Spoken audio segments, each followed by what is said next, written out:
আপনারা সকলে বুদ্ধি দিয়ে শক্তি দিয়ে আমাকে সব রকম সহযোগিতা করুন। আপনাদের সকলে সম্মিলিত প্রচেষ্টার ফলে এই বিপদ থেকে যদি পরিত্রাণ পাই, তাহলে সেদিন আপনারা আমার বিচারে বসবেন। সেদিন যে দণ্ড আমায় দেবেন আমি মাথা পেতে নেব। আমাকে অযোগ্য মনে করে আর কাউকে যদি ওই সিংহাসনে বসাতে চান, আমি নিষ্ঠ মনে সিংহাসন ছেড়ে দেব।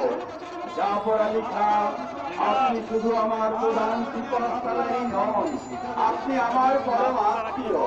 বিপদে আপন জন জেনে বুকে ভরসা নিয়ে যার পাশে দাঁড়ানো যায় সেই আত্মীয়। লোভে পড়ে মোহের বসে মানুষ অনেক সময় অন্যায় কাজে প্রবৃত্ত হয়, কিন্তু কর্তব্যের আহ্বানে লোভ মোহ ত্যাগ করে যে মেরুদণ্ড সোজা করে ছাড়া দেয় সেই তো পুরুষ। আপনার মধ্যে সেই পৌরুষ আছে আমি জানি। রাজারাজ বল্লভ, ভাগ্যবান জগৎ শেখ, শক্তিমান রায় দুর্লভ।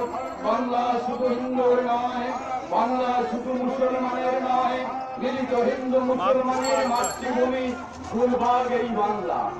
অপরাধ যা করেছি মিলিত হিন্দু মুসলমানের কাছেই করেছি, আঘাত যা পেয়েছি তাও মিলিত হিন্দু মুসলমানের কাছ থেকেই পেয়েছি।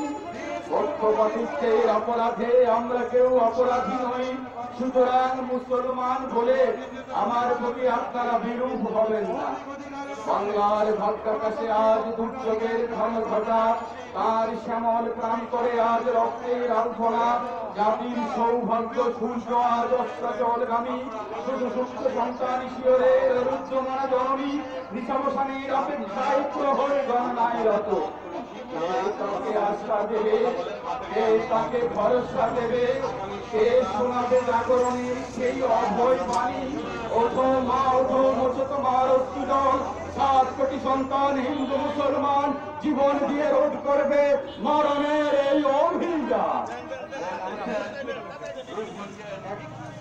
এতক্ষণ আপনারা শুনলেন আজকে একটা ব্যানার নিয়ে এসেছে জাতীয় প্রেস ক্লাবের সামনে। নবাব সিরাজদৌল্লার চরিত্রে কিছু অভিনয় করে শোনালেন তারা। আমি তারা নিউজ বিডি টিএনবি থেকে জাতীয় প্রেস ক্লাবের সামনে খন্দকার মাসুদুজ্জামান, ঢাকা।